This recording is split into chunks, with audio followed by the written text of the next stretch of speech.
Good morning. Day 7, the magical way out of negativity.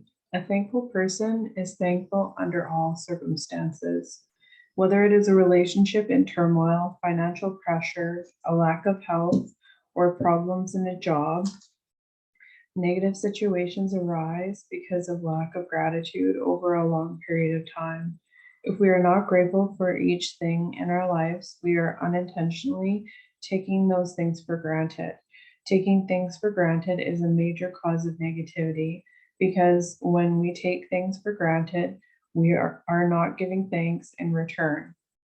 When we stop the magic happening in our life, just as giving thanks to others will always lead to our life magically increasing, so must taking things for granted always lead to our life decreasing. Are you grateful for your health when it is good, or do you only notice your health when your body gets sick or hurts? Are you grateful for your job every day, or do you only value your job when you hear there will be cutbacks? Are you grateful for your pay or salary every single time you receive it, or do you take your pay or salary for granted? Are you grateful for your loved ones when everything is running smoothly, or do you talk to others about your loved ones when there are problems?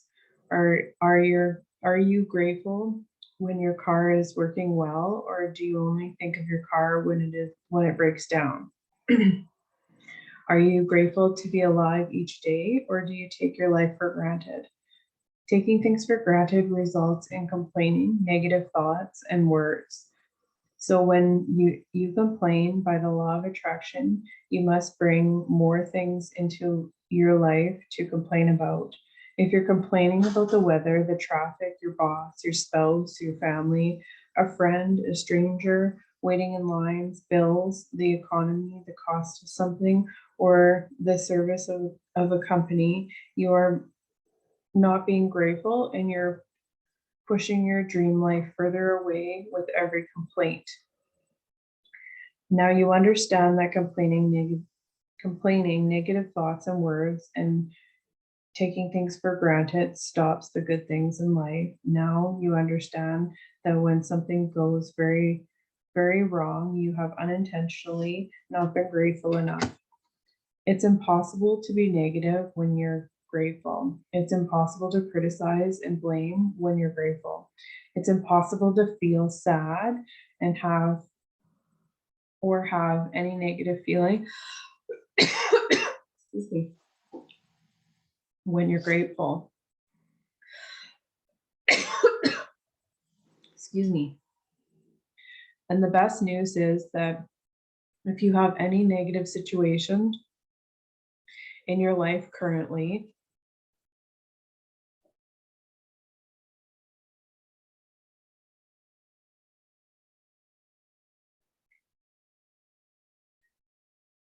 it won't take a long period of time to transform them with gratitude. The negative situations will disappear in a puff of smoke, just like magic. First, as difficult as it may be, you have to look for things to be grateful for in the negative situation. Excuse me. No matter how bad things are, you can always find something to be grateful for, especially when you know that your gratitude will magically transform every negative circumstance. Walt Disney, who knew about the true magic of life, showed us how to do this in his movie Pollyanna. Disney's 1960 movie Pollyanna featured the glad game, which had a profound effect on me when I was a child.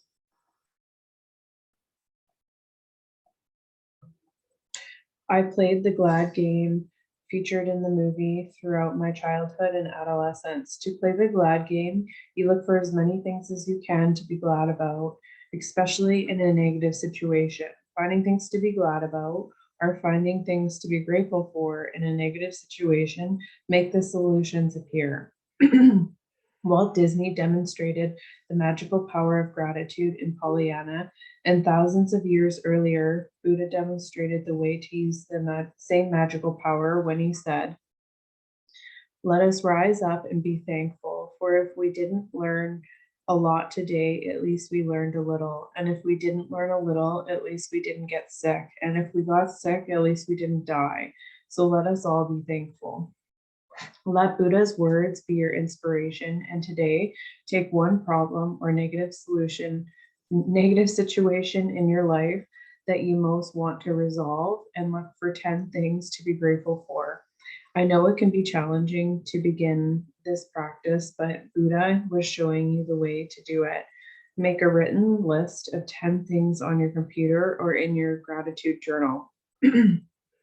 As an example, your problem might be that you're out of work, and despite your best efforts, you're still unemployed. To magically turn the situation around, you have to do a concentrated practice of gratitude on the situation. Here are some examples of what you might say. I am so grateful I have had more time for my family during this period. I am grateful that my life is in a lot better order because of the spare time I've had. I am grateful that I've had a job most of my life and that I'm experienced. I am grateful that this is the first time I've been unemployed. I am grateful that there are jobs out there and more new jobs are appearing each day.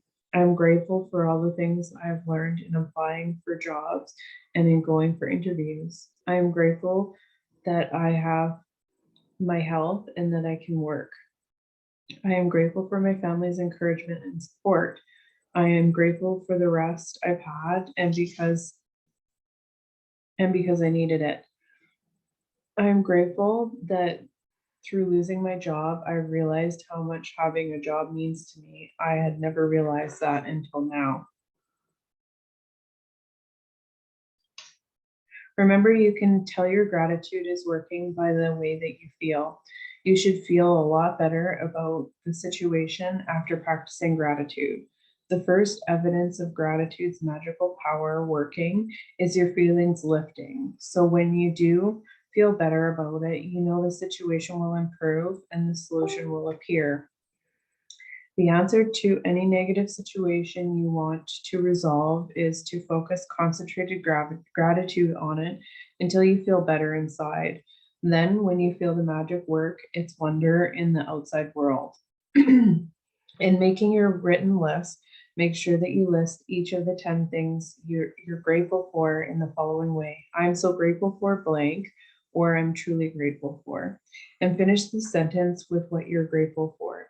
You can also use Walt Disney's ways of using gratitude's magical power if you find it easier. I'm so glad that, and finish the sentence with what you're glad about. Once you've listed 10 things you're grateful for, finish the way out of that negativity practice by writing, "Thank you, thank you, thank you for the perfect solution." And just for today, see if you can go through one day without saying anything negative. It may be a challenge, but see if you can make it through the one day. There is an important reason to do this because most of us have no idea how much we speak negatively, but you'll have an idea right after your words for the day. Remember that negativity and complaining bring about more of those things. And if you're aware of what you're saying, you can stop and decide if you want the consequences of what you're about to say. Here is the magic lifeline you can use if you notice yourself thinking or saying something negative. Stop immediately and say, "But I have to say that I am really grateful for." Finish the rest of the sentence with anything that you're grateful for. Take the magic lifeline with you and grab hold of it whenever you need it. And if any little problem or situation appears in the future, remember to put out the embers of gratitude before it grows into a fire. At the same time, you will ignite the magic in your life. So you don't have to write this out. Just be sure to really tune into it. I challenge you today to genuinely try to go the entire day without even thinking something negative, not let alone speaking, thinking it. So if you catch yourself thinking it, use the lifeline and correct it by adding gratitude to it. Do it anytime and as many times as you have to during the day. I'm not saying that it'll be easy, but part of, manifestation is creating new habits, and new habits is stop complaining. Number one, complaining and negative talk and sarcasm, all of those kind of things are absolutely toxic. They are not good vibrations. They bring you nothing but bad. So start with yourself, rewiring your own habits, and then you have boundaries for yourself. That's where boundaries come in, when people start complaining and trying to get you to join in, because it's a thing. They say misery loves company, so people want you to complain with them, so they'll push at you. And that's when rewrite it. You say, hey, but I'm also really grateful about this. And if it doesn't work, then you set boundaries and say, look, I just really don't want to talk about it, because it comes at a cost. And you're putting all this time and energy into this practice in the abundance code here on Facebook. And you don't want to be undoing it just because you're thinking all these negative complaints and thoughts and sarcasm and negative feelings, because it's completely unnecessary when you're trying for these dreams and desires. So look at a scale. Is it worth the feelings of complaining in the moment, or is it worth those dreams and desires that you wrote out in the beginning?